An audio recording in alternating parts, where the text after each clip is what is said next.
पण आता एक मोठी ब्रेकिंग न्यूज ती अशी आहे की सन्मानजनक जागा न मिळाल्यास मुंबईमध्ये 227 जागा लढू असं म्हणत एकनाथ शिंदे यांच्यावर पक्षातील पदाधिकाऱ्यांनी दबाव टाकल्याची सूत्रांकडून माहिती समोर आली आहे। हक्काच्या आणि अपेक्षित जागांसाठी कुठेही तडजोड करू नका अशी ठाम भूमिका शिवसेनेच्या नेत्यांनी घेतली आहे। लोकसभा आणि विधानसभा निवडणुकीत जागा वाटपात मोठ्या प्रमाणात तडजोड केली, मात्र आता महापालिकेच्या निवडणुकीत अजिबात तडजोड करू नका अशी मागणी शिवसेना नेत्यांनी एकनाथ शिंदे यांच्याकडे केल्याचं कळतंय। दरम्यान एकनाथ शिंदेंनी पक्षातल्या नेत्यांना आणि पदाधिकाऱ्यांना श्रद्धा आणि सबुरीचा सल्ला दिला। चर्चेतून सकारात्मक तोडगा नक्की निघेल असा विश्वास एकनाथ शिंदे यांनी त्यांच्या सहकारी नेत्यांकडे व्यक्त केला।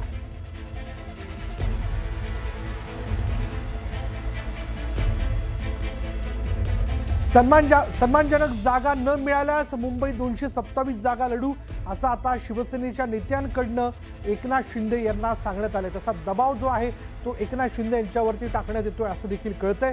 त्याच्यामुळे या सगळ्या ह्याच्यात लोकसभा आणि विधानसभा निवडणुकीत आपण बहुतांशी जागांच्या बाबतीत तडजोड केली, पण महापालिकेच्या निवडणुकीत हे करू नका, अन्यथा पदाधिकाऱ्यांनी नेत्यांनी एकनाथ शिंदेंना असं सांगितलंय की आपण मुंबईतल्या 227 जागा लढू। त्याच्यामुळे एकीकडे भाजपच्या नेत्यांकडनं युती पक्की म्हणजे महायुती पक्की असल्याचं सांगितलं जाते। महापालिका निवडणुका या आम्ही एकत्र लढू म्हणजे भाजप शिवसेना एकत्र लढवेल असं सांगितलं जाते। दुसरीकडे शिवसेनेतलेच पदाधिकारी याबद्दल मात्र सहमत नसल्याचं दिसून येत आहे। याचविषयी अधिक माहिती आपण जाणून घेणार आहोत। आमचे प्रतिनिधी उदय जाधव आपल्याबरोबर आहेत। उदय, काय तपशील याबद्दल?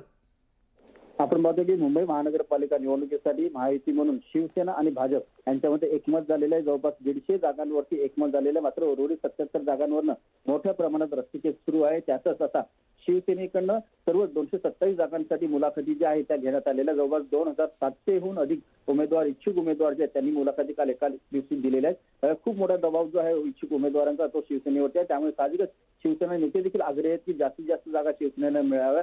जर का सन्मानजनक जागा नाही मिळाल्या तर आपण सर्व 227 वॉर्डमध्ये उमेदवार उभे करू शकतो अशी संपूर्ण ताकद जी आहे ती शिवसेनेची असल्याचं शिवसेना नेत्यांनी त्यांचे मुख्य नेते शिवसेनेचे आणि उपमुख्यमंत्री एकनाथ शिंदे यांना कळवलेलं आहे। मात्र असं असताना देखील उपमुख्यमंत्री एकनाथ शिंदे यांनी त्यांच्या सर्व सहकारी नेत्यांना सबुरीचा सल्ला दिलेला आहे की सध्या तुम्ही तुमच्या उमेदवारांची तयारी करून घ्या, मात्र युती जी आहे ती आपल्याला कोणत्याही परिस्थितीत करायचं आहे। महायुतीचा धर्म आपल्याला पालन करायचं आहे। त्यामुळे सन्मानजनक जागा ज्या आहेत त्या आपल्याला मिळतेच। मी स्वतः या संदर्भात देवेंद्र फडणवीस यांच्याशी बोलणार आहे। त्यामुळे शिवसेना आणि भाजप यांचं एकमत होऊन एकत्रित सन्मानजनक जागा ज्या आहेत मुंबईमध्ये कोणत्याही परिस्थितीत आपल्याला मिळतील असा विश्वास जो आहे तो एकनाथ शिंदे यांनी दिलेला आहे। मात्र शिवसेनेचे नेते मात्र मोठ्या प्रमाणात आग्रही आहेत की आपण स्वबळावरती लढू शकतो। 2027 जागांसाठी आपल्याकडे 2700हून अधिक उमेदवार जे आहेत ते इच्छुक उमेदवार आलेले आहेत। त्यामुळे खूप मोठी ताकद जी आहे ती मुंबईमध्ये आपली आहे। त्यामुळे सर्वांना जर न्याय द्यायचा असेल तर जास्तीत जास्त जागा ज्या आहेत त्या महायुतीमध्ये देखील आपल्याला मिळाव्यात, अन्यथा आपल्याला वेगळा पर्याय म्हणजे स्वबळाचा विचार जो आहे तो करायला पाहिजे असं शिवसेना नेत्यांचं म्हणणं आहे।